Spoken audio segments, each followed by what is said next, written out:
आप देख रहे हैं पब्लिक टाइम्स। नमस्कार, मैं संध्या। इस वीडियो में आप जानेंगे बिहार से जुड़ी खास खबरों को। तो चलिए देरी न करते हुए जानते हैं खास खबरों को विस्तार से। पटना जिले में सामाजिक सुरक्षा पेंशन योजना के लिए जिन लाभुकों ने अब तक लाइव वेरिफिकेशन नहीं करवाया है, वे अब 10 मार्च तक यह करवा सकते हैं।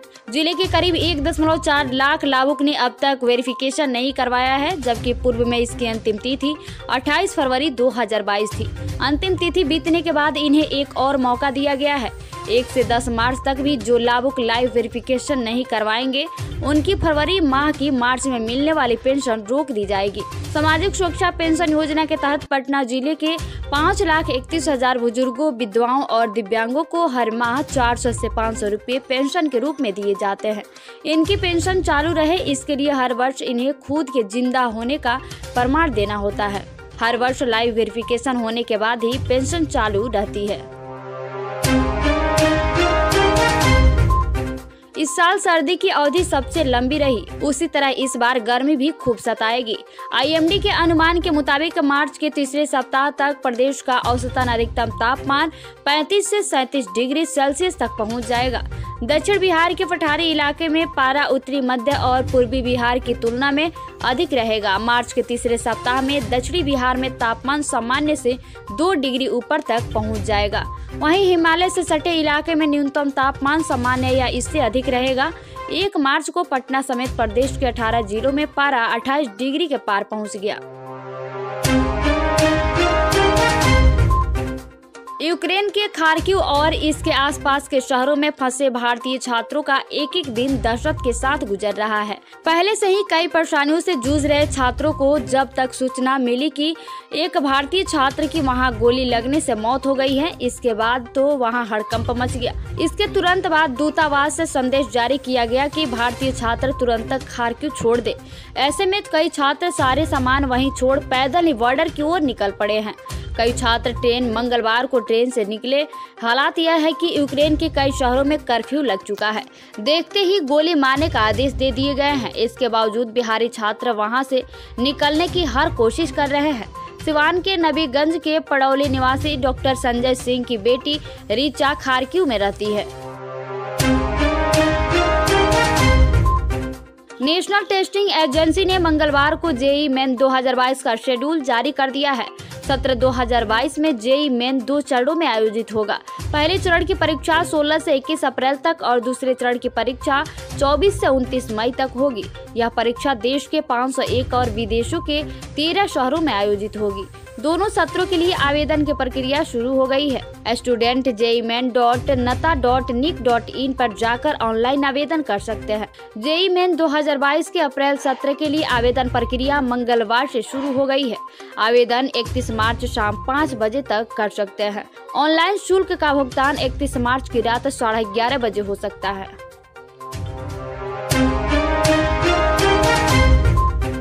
पटना एयरपोर्ट से 44 की जगह अब 50 जोड़ी विमान उड़ेंगे। मंगलवार से नया फ्लाइट शेड्यूल लागू हुआ। यह शेड्यूल 26 मार्च तक लागू रहेगी। इसके अनुसार पटना से चंडीगढ़ की भी सीधी विमान सेवा शुरू हो गई है। यह फ्लाइट दोपहर 12:10 में पटना आई और दोपहर 12:40 में चंडीगढ़ लौट गई। साथ ही पटना दिल्ली रूट में 2 जोड़ी और हैदराबाद, कोलकाता और बेंगलुरु रूट में 1-1 जोड़ी नई फ्लाइटें शुरू हुई है। शुरू होने वाली फ्लाइट में इंडिगो ने 5 जोड़ी फ्लाइटें शुरू की है और इसी के साथ फ्लाइट की संख्या बढ़कर 18 से 23 हो गई है। स्पाइस जेट ने एक नई विमान सेवा शुरू की है और उसकी फ्लाइट की संख्या बढ़कर 10 जोड़ी हो गई है। होली को लेकर रेलवे ने खास तैयारी शुरू कर दी है। खासकर बिहार रूट पर स्पेशल ट्रेन चलाने की तैयारी अंतिम चरण में है और उसकी कभी भी घोषणा हो सकती है। होली उन कुछ गिने चुने त्योहारों में से है जिसमें बड़ी संख्या में प्रवासी बिहार आते हैं। ऐसे में ट्रेनों में टिकट के लिए मारामारी वाली स्थिति आम बात है। इस साल भी अधिकतर ट्रेनों में सीटों के लिए मारामारी चल रही है। हालांकि अगर थोड़ी बहुत तिथि में बदलाव कर सकते हैं तो आपको सीट मिल जाएगी। कुछ ट्रेनों में सेकंड सीटिंग ऑप्शन ले सकते हैं तो भी सीट की व्यवस्था हो जाएगी। ऐसे में 15 मार्च की तारीख में सीट देख सकते हैं। अगर 17 को एडजस्ट कर सकते हैं तो भी सीट मिल जाएगी। देश में कोरोना के मामले कम हुए तो फिर से पटना एयरपोर्ट पर यात्रियों की संख्या भी बढ़ने लगी है। पहले जहां रोजाना 2500 से लेकर 3000 तक का यात्रियों का आंकड़ा रहता था, वहीं अब यात्रियों की संख्या 12000 तक पहुंच गई है। यही नहीं, अब यात्रियों को विमानों को कैंसिलेशन की परेशानी से भी निजात मिल गई है। यात्रियों की संख्या अधिक होने की वजह से अब पटना एयरपोर्ट से उड़ान भरने वाले विमानों की संख्या में भी नए समर शेड्यूल में बढ़ोतरी की गई है। अब नए शेड्यूल में विमानों की संख्या 100 कर दी गई है। यही नहीं, यात्रियों की बढ़ती भीड़ को देखते हुए 4 बड़े शहरों के लिए रोकी गई उड़ानें फिर शुरू कर दी गई है। प्रधानमंत्री नरेंद्र मोदी के नेतृत्व में बिहार में बड़े ढांचागत निर्माण जारी है।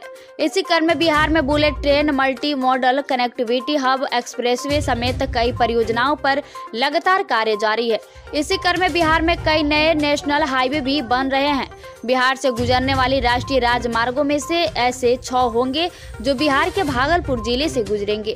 इसका अर्थ यह हुआ कि भागलपुर नेशनल हाईवे पर जंक्शन बनता जा रहा है।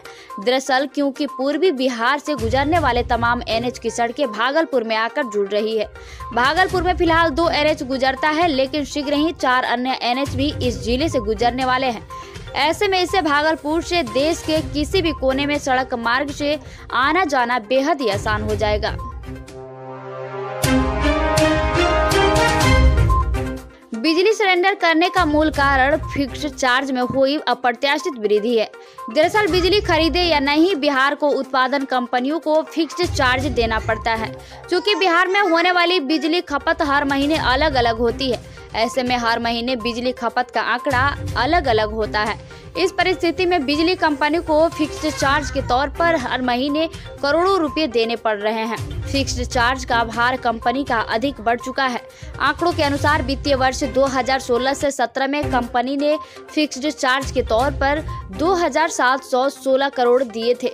वित्तीय वर्ष 2017 से 18 में यह बढ़कर 3149 करोड़, वित्तीय वर्ष 2018 से 19 में 4335 करोड़, तो 2019 से 20 में बढ़कर 4988 करोड़ हो गए हैं।